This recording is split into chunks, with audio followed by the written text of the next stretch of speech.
The quick answer is I've never understood why I've had this love for folk song. I think I'm just one of those people that has a deep adoration for the ancient. I also love the modern and the new and the what's to come, but I don't feel that they need to be in opposition.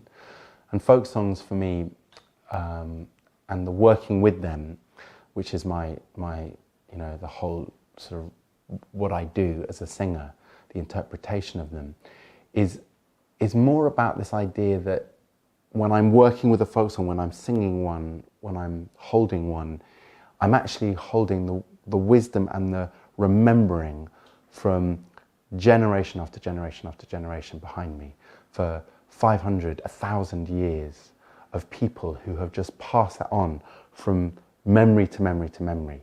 Not often, sometimes never even written down. And that idea that I could be holding something that's been looked after by so many hundreds, thousands of people is a really powerful thing. That for me is the richest thing in the world, that inheritance. And that I am the person right now who's responsible for maintaining it to go on another 500,000 years. That feels like a massive duty. And the fact that the rest of the world doesn't do this and neglects that, for me, comes as a little bit of a kind of, have we forgotten what are the important things? And it's not just folk songs, it's also the knowledge of nature, that knowing of the story of each species, that not long ago our ancestors would have been just on a day-to-day basis telling what was going on, which bird had arrived, which animal had passed their door, who they'd seen in the forest. All these sorts of encounters were part of the bringing into a space of wonder and connection the world around us, the natural world around us. We don't pay attention to it anymore. It doesn't seem to be important. And I think the things that we hold as important these days are so irrelevant most of the time, and so devoid of any real soulful nourishment or sense of making us a really powerful people, that I find it my duty to take these old songs and reimagine them in a way that makes them, as I say, kind of irresistible and a reminder of actually what we have lost, what we've let go of, lest we find ourselves in a place where we can no longer find them anymore.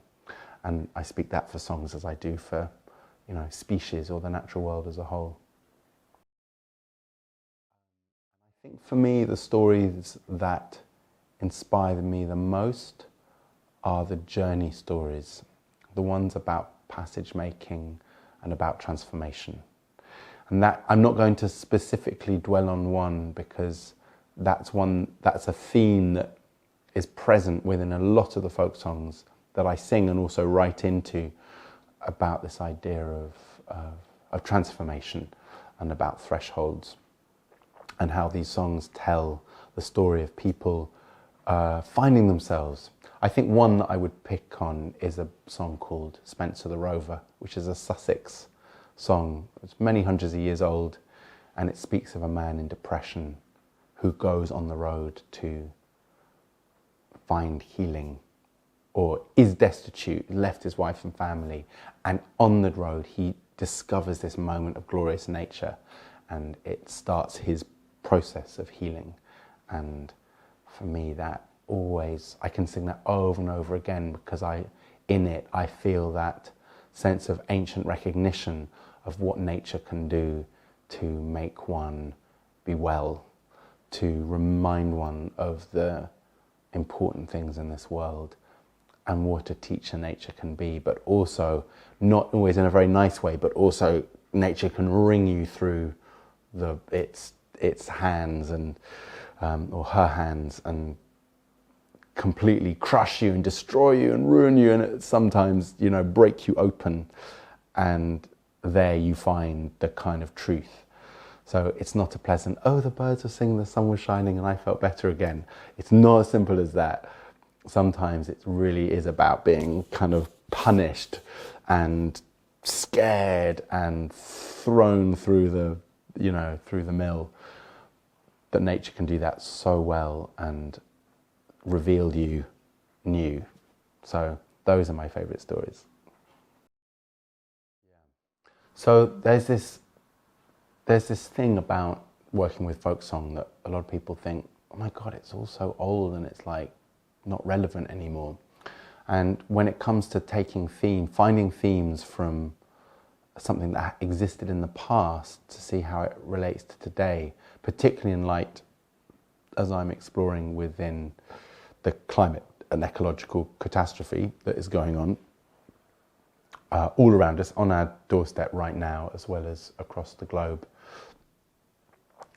It actually is rather extraordinary how much it doesn't feel like something new, but humans have been going through the ideas of eradication, of severance, of loss, of destruction, of genocide, and they all exist within these old songs. Their packaging in the stories that they come in seem very like out of date, but actually in the end it's the same motivations: power, greed, exploitation, subjugation, suppression, repression.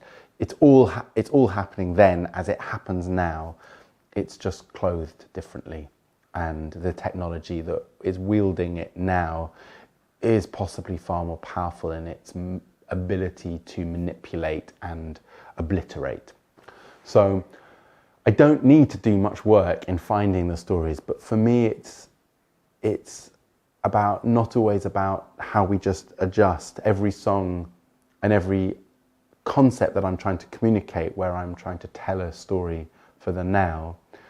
I might take very little, one word of a song, and write and compose and arrange out of that a completely unique song.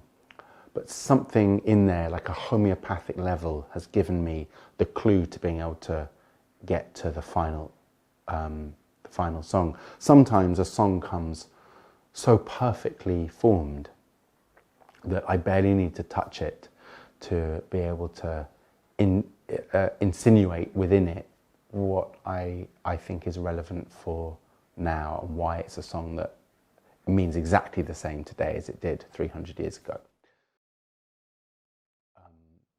I think that the two have always gone hand in hand. I think it's really important to remember that we have always been a scientific species, that the analytical, data-driven research and analysis that is affected with, the huge number of organisations that are constantly trying to learn from nature and decode, is super important, but it's not a new thing.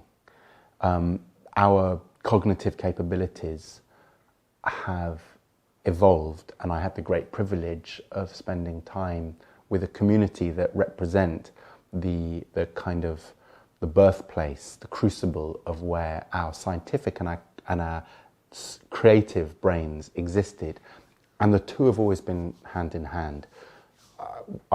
Just before lockdown, I was in Namibia with the San Bushmen, who are the Khoisan people of the Kalahari, and they are ostensibly the oldest unbroken indigenous people who have maintained a similar subsistence in life. So they're still bow hunters and trackers, learning about how to live off the land, and they're beautiful people, much troubled by Western civilization, but maintaining an ancient way of living.